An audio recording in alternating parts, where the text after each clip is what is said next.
Ciudades enteras han entrado en pánico al saber que un asesino serial merodea por sus calles. Cientos de estos monstruos depravados han demostrado a lujo de detalle de lo que un humano es capaz de hacer.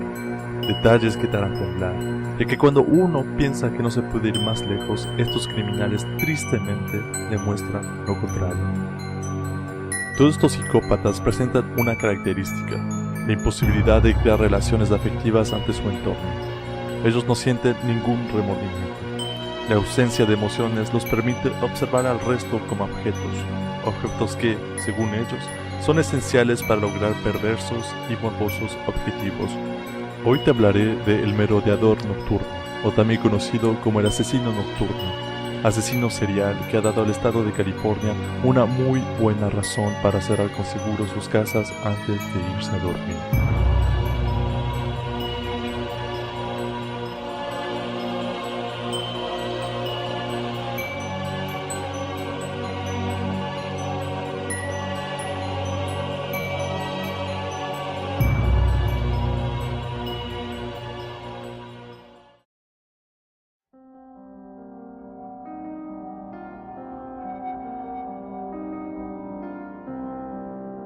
Richard Leiva Muñoz Ramírez nació el 29 de febrero de 1960 en El Paso, Estados Unidos. Se dice que a sus 2 años de edad un aparador cayó sobre su cabeza. Tal golpe le dejó como consecuencia 30 puntos de sutura. Aquel golpe le provocó ataques de epilepsia a sus 6 años de edad. Al parecer, Richard tuvo una niñez algo peculiar. De hecho, su primo, Mike, quien fue un excombatiente de guerra, fue la peor influencia de su vida.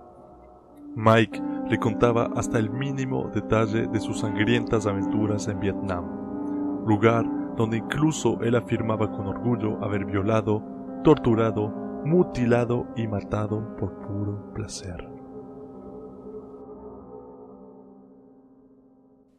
Como ya se habrán imaginado, Mike ya era un adulto, y este irresponsable estaba casado. Un día, mientras Richard estaba en su casa, este presenció una disputa doméstica entre Mike y su mujer. Mike perdió los estribos. En plena locura e influenciado por las drogas, cogió una escopeta y la disparó en plena cara. Insisto, Richard vio hasta el último segundo de aquella escena.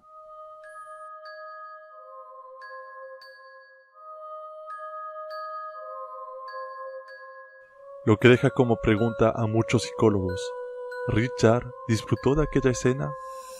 Es muy posible que aquel asesinato le mostró cuán fácil puede acabar una vida, sintiéndose así, tal vez, como un dios de la muerte. Mike no fue el único trauma que sufrió Richard. De hecho, su padre, Julián Ramírez, golpeaba a cada uno de sus hijos hasta el punto de dejarlos llenos de moretones. Richard solo era un adolescente, y a pesar que sus padres insistían para que Richard continúe por un buen camino, este decide abandonar la escuela y dedicarse a una vida de aventura y malos vicios. Su interés por todo lo relacionado con Satanás aumentaba cada vez más, y drogas como LSD o cocaína formaban parte de su cotidiano. En 1977, las primeras arrestaciones de Richard tuvieron lugar. Él tenía apenas 17 años.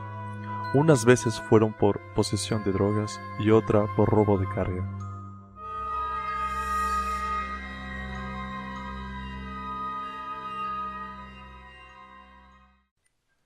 La noche del 28 de junio de 1985, Richard, bajo la influencia de la cocaína, robó un carro y mientras escuchaba su canción favorita, este decide vigilar con desesperación una casa al azar de la calle Glassy Park. Decidido, Richard entra por la ventana. Sigilosamente se acercaba a una de las habitaciones. Ahí fue donde se encontró con Jenny Binkow, de 79 años, quien dormía pacíficamente. Ramírez la apuñaló con repetidas ocasiones e incluso cortó tan profundo su garganta que casi la decapita. Para terminar su apetito morboso, Richard violó el cadáver y enseguida saqueó su casa.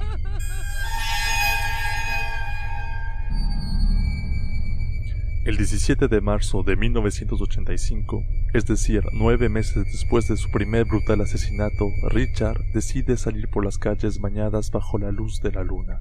Roba un carro y mientras oía su canción favorita, decide seguir al carro de enfrente, quien estaba conducido por María Hernández de 22 años de edad. Cuando María llega a su casa, cierra con despreocupación la puerta de su garaje y se dirige lentamente al interior de su casa.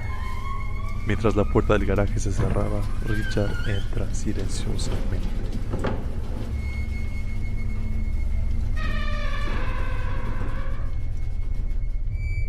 María escucha un ruido y al girarse se encuentra frente a una persona vestida completamente de negro y con una mirada vacía. María, llena de pánico, suplica por su vida. Richard, sin piedad, la dispara. Por puro milagro, la bala dio contra las llaves de María. Enseguida, ella fingió estar muerta. Richard, convencido de su muerte, decide registrar la casa. Daily Okazaki, de 34 años, compartía piso con María. Al oír el disparo, Daily se encuentra detrás del aparador de la cocina. Al no oír nada, decide asomar su cabeza. Por su desgracia, Richard sabía exactamente dónde se escondía. Fue entonces cuando la disparó entre ceja y ceja. Tal monstruoso acto no había saciado su sed de sangre. Esa misma noche, Richard decide atacar de nuevo. Esta vez sigue el auto de Chia Lian-yu, estudiante de leyes de 30 años. La siguió durante unos kilómetros. Ella notó que la seguía. Se detuvo y tuvieron una discusión. Richard, al perder la paciencia, sacó su arma y la disparó 2 veces. Ella murió en el hospital al día siguiente. La investigación de la policía llegó a la conclusión que se trataba del mismo sujeto de los 2 asesinatos de la noche del 17 de marzo de 1985, ya que se utilizó exactamente la misma arma.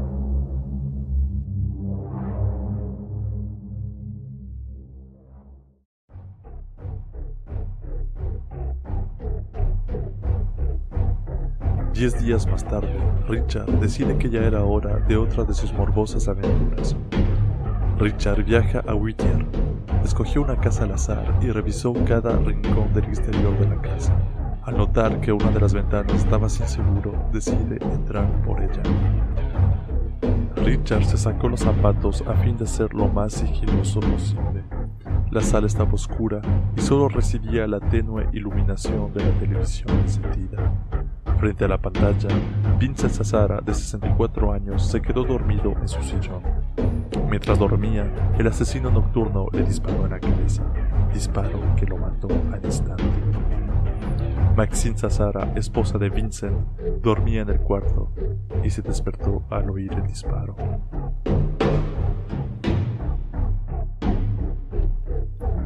Horrorizada, Maxine fue atada violentamente.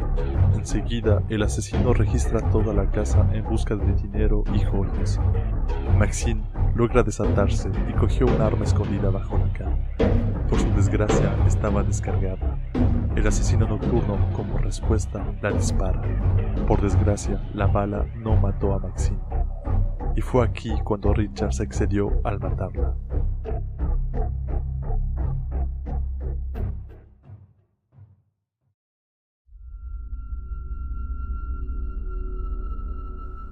Primero la desnudó, luego la violó, luego fue a buscar un cuchillo en la cocina, y al fallar al tratar de abrir su pecho, el asesino nocturno decide entonces de extraer ambos ojos. Al sufrir toda esta tortura, Maxine finalmente muere. Richard Ramírez dejó una huella de su zapato antes de entrar a la casa de los Zazzara. En abril de 1985, Richard irrumpe en el hogar de William Doy, de 65 años, y su esposa discapacitada, Lillian Doy, de 63 años. Richard, al igual que en el asesinato precedente, mata a William de un solo disparo mientras éste dormía. Luego abusó sexualmente de Lillian. Y por último, decidió cambiar de patrón. Dejó viva a Lillian. Esto lo hizo a propósito. Richard se creía invulnerable y creía que la policía nunca lo encontraría, incluso si dejaba a un testigo. Lillian dio una descripción física de Richard Ramírez. Además, Richard dejó una huella con el mismo zapato a las afueras de la casa de los Doyle. Esta última pista logró llegar a la conclusión que se trataba del mismo asesino de los Azara. Pese a estas dos pistas, la policía no podía seguir el rastro del merodeador nocturno. La gente de Los Ángeles entraba en pánico, ya que se trataba de un asesino serial que irrumpía en las casas de las personas al azar, así estén abiertas o cerradas. Un asesino serial completamente degenerado, capaz de violar, torturar y asesinar sin remordimiento alguno.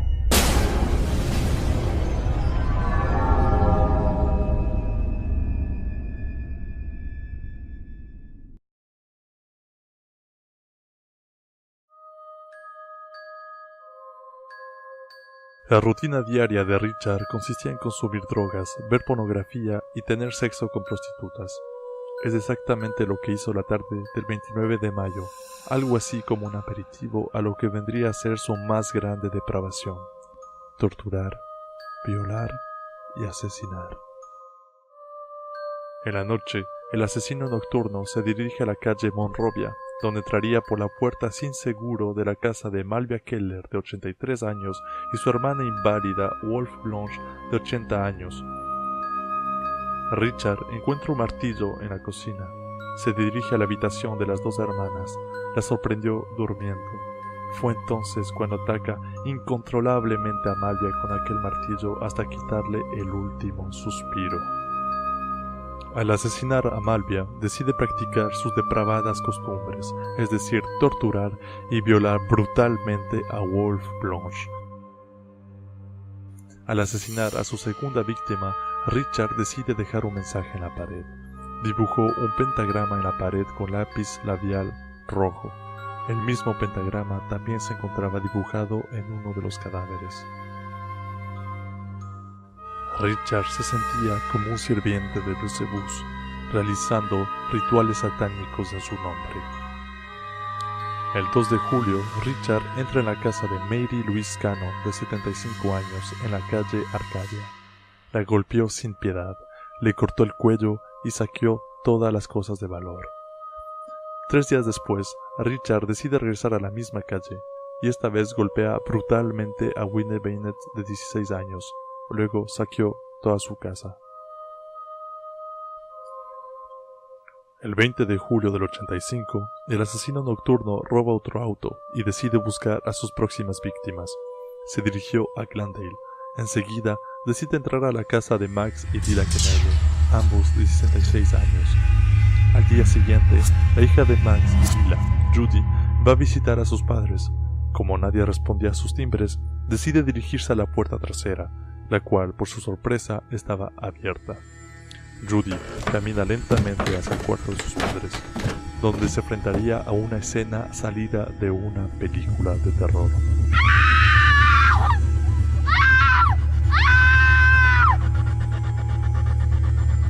Escena que la traumatizaría por toda su vida. Judy cuenta esta tragedia con sus propias palabras. Mi padre estaba acostado con su cabeza casi decapitada, y al parecer a mi madre le había disparado en el rostro, porque parecía no tenerlo.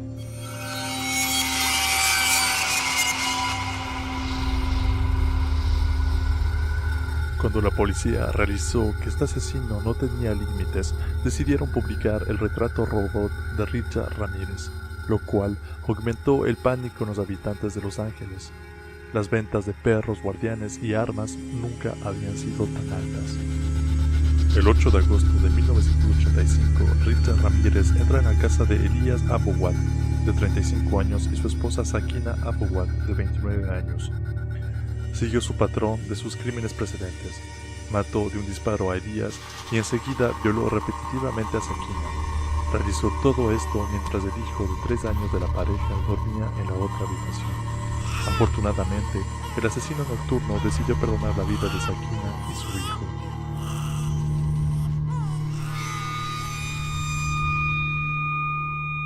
He aquí un dato irónico. Richard vivía en una habitación barata en el Hotel Cecil, ubicado en el centro de Los Ángeles, hotel que se encuentra a unos metros del cuartel de la policía. El 18 de agosto del 85, Ramírez decide hacer un cambio. Su decisión consistía en llevar su ola de crímenes a San Francisco, a 500 kilómetros de donde vivía. Viaje que logró hacer con un auto robado y escuchando su canción favorita, Night Prowler. Richard entra a la fuerza a la casa de una pareja taiwanesa, Peter Payne, de 66 años, y su esposa Bárbara, de 62. Disparó en la cabeza a Peter. Enseguida decide culminar su perversa rutina violando brutalmente a Bárbara. Ella presenta cierta resistencia. Como respuesta, el asesino nocturno le dispara en la cabeza. Como lo hizo en otros casos, Richard dibujó un pentagrama en la pared. La policía de ambos distritos llegaron a la conclusión que se trataba del mismo asesino en serie. Esto alarmó a la alcaldesa de San Francisco de aquel entonces, Dianne Feinstein. La alcaldesa dio información clave públicamente, con el fin de recibir ayuda de la comunidad. Esto fue un grave error, ya que Dianne dio información confidencial vital del merodeador nocturno, como por ejemplo, qué tipo de arma usó, la coincidencia de las balas en cada crimen, la huella del mismo zapato en cada escena del crimen, etc. La policía, frustrada por aquel error de la alcaldesa, se enfrentaban a un obstáculo. Sabían que se trataba de un asesino serial tan inteligente como para burlarse de la policía dejando testigos, lo cual era obvio que el asesino nocturno destruiría hasta la última evidencia. La más preciada era la huella de sus zapatos, ya que usaba zapatos muy poco comunes. De hecho, solo pocos pares habían sido vendidos en todo el país, de los cuales solo uno se vendió en Los Ángeles. Richard arroja sus zapatos y su arma a la bahía de San Francisco, desde el puente Golden Gate. Después, decide regresar a Los Ángeles, donde veía por televisión la investigación. Con cierto placer macabro, disfrutaba el saber que todo el país lo buscaba por todas partes. Pese a su búsqueda, Ramírez decide buscar a su próxima víctima. El 24 de agosto de 1985, robó un auto y luego se dirigió a Mission Viejo. La joven pareja, William Carnes, de 29 años, y su novia dormían tranquilamente hasta que el merodeador nocturno entra a su casa. Asesina de un balazo a William y abusa sexualmente de su novia. Desapareció en la oscuridad antes que la policía llegue. He aquí un pequeño detalle. Richard escuchaba una y otra vez la canción Night Prowler de AC/DC antes de cometer todos y cada uno de sus asesinatos. Night Prowler del álbum Highway to Hell de AC/DC le representaba como un himno para él, siempre la escuchaba antes de asesinar a sangre fría. Es por esta razón que Richard es conocido como Night Stalker, o en español como el merodeador nocturno o asesino nocturno. En cuanto al famoso grupo australiano AC/DC, fue injustamente insultado y reprochado por cientos de personas al pensar que su canción fue una clara incitación a la ola de crímenes de Richard Ramírez. Fue tal la paranoia que AC/DC tuvo que cancelar varios conciertos en Estados Unidos.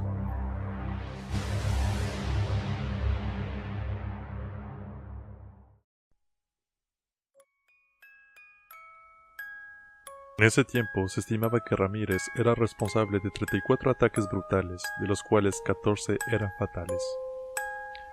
La policía logró recuperar una de las joyas robadas por el asesino de la casa de la familia Penn. El comprador dijo que la persona que le vendió la joya se apellidaba Ramírez. Richard se dirigía a cobrar las vidas de sus próximas víctimas, pero en el camino, un adolescente reconoció al asesino que iba manejando un auto Toyota de color naranja. El chico y sus padres fueron a la policía a entregar esta valiosa información.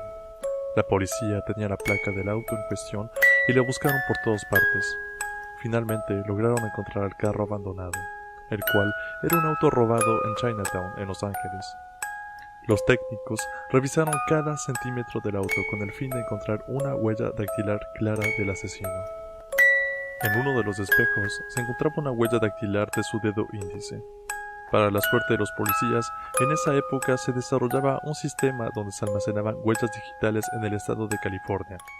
Se ingresa la huella dactilar en cuestión y aparece la huella del dueño si y solamente si esa persona estaba en el sistema. La policía pidió usar aquel sistema. Al ingresar la huella, un nombre apareció en la pantalla: Richard Ramírez. Su huella formaba parte del nuevo sistema, ya que Ramírez fue arrestado en varias ocasiones en el estado de California antes de su ola de crímenes. Las coincidencias eran asombrantes. La descripción física era indiscutible. La policía estaba segura al 100% que el asesino nocturno no era ni más ni menos que Richard Ramírez. Es por esta razón que se publicó su foto y su nombre por todo el país. El asesino nocturno, ignorando que su foto y su nombre habían sido publicadas en primera plana en cada periódico del país, decidió visitar a su hermano en Arizona. Luego, regresó a Los Ángeles en bus, y este se percata que la estación estaba vigilada por muchos policías. Por esa razón, decide no ir por la salida de los peatones, sino por la de los buses. Al entrar a una tienda, se da cuenta que su foto está en cada periódico, junto con una descripción física. Richard Ramírez, 25 años, 1,85 m, 70 kilos, pelo negro y ojos cafés. Una mujer lo reconoce y grita desesperada para que lo atrapen. Richard entra en pánico y corre. Por donde quiera que vaya, la gente lograba reconocerlo. Corre 3 kilómetros hacia la casa de su hermano. Intentó robar un auto, pero la gente lo reconoció, lo cual lo obligó a seguir corriendo. Es entonces que decide tomar el riesgo de ir por la peligrosa autopista de Santa Ana. Por su suerte, nadie lo atropelló. Richard llega a su destino. Richard sabe que no está seguro y decide que debe encontrar un auto y escapar. Intenta robar el auto de Angelina Torres, pero su marido logró auxiliarla. Enseguida, uno de los vecinos reconoce a Richard y fue entonces cuando el resto de los vecinos decidieron dar una terrible golpiza a Richard. Irónicamente, la policía llegó y salvó a Ramírez de aquella golpiza que seguro hubiera acabado con su vida si hubiera durado unos minutos más. Richard Ramírez es por fin arrestado. Al llegar a la estación de policía, toda una multitud lo espera llenos de furia, con la esperanza de linchar a aquel monstruo. Él no confiesa directamente sus crímenes. La policía sabe que es un caso muy especial, un caso del cual deben tener mucha paciencia.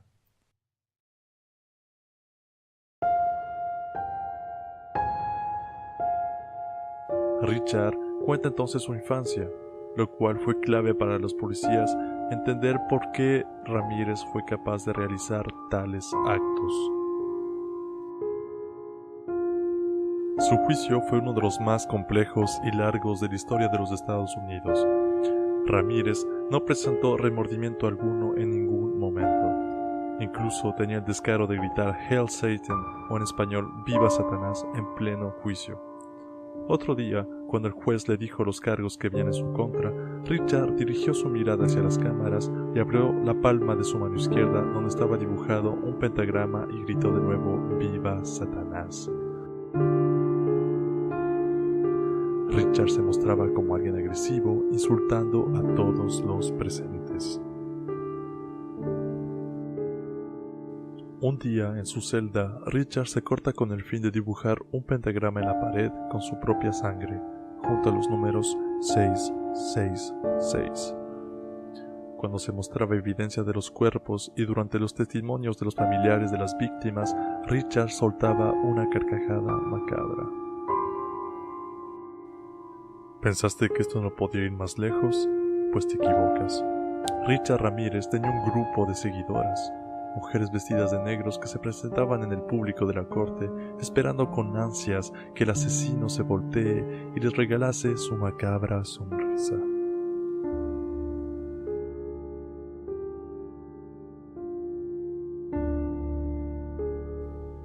Finalmente, el jurado declaró a Richard Ramírez culpable de 13 asesinatos y más de 30 delitos relacionados.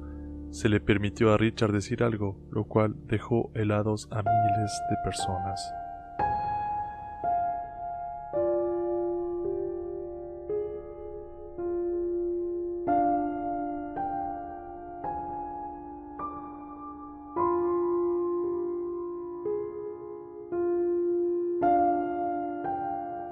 El 20 de septiembre de 1989, la Corte impone la pena de muerte a Richard Ramírez. Aún así, Ramírez se presentaba desafiante como siempre. Richard fue enviado al pasillo de la muerte de la prisión de San Quentin, lugar donde esperaba pacientemente su muerte, cosa que podía suceder en cualquier momento. Desde entonces, Richard recibió docenas de cartas de fans, donde la mayoría eran escritas por mujeres declarando su admiración y amor por tal monstruo. Richard realizó varios dibujos propios de su loca visión.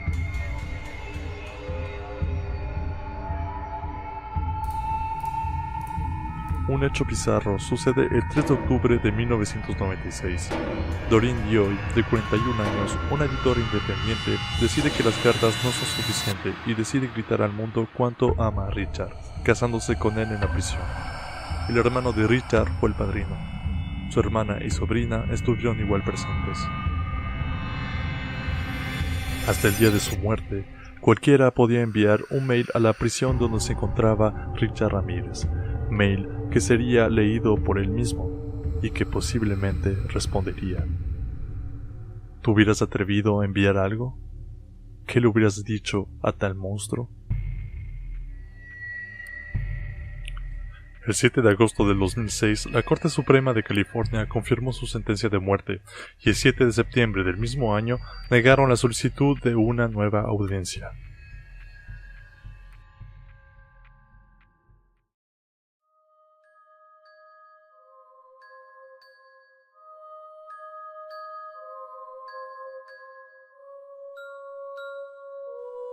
Finalmente, Richard Ramírez muere el 7 de junio del 2013 a la edad de 53 años.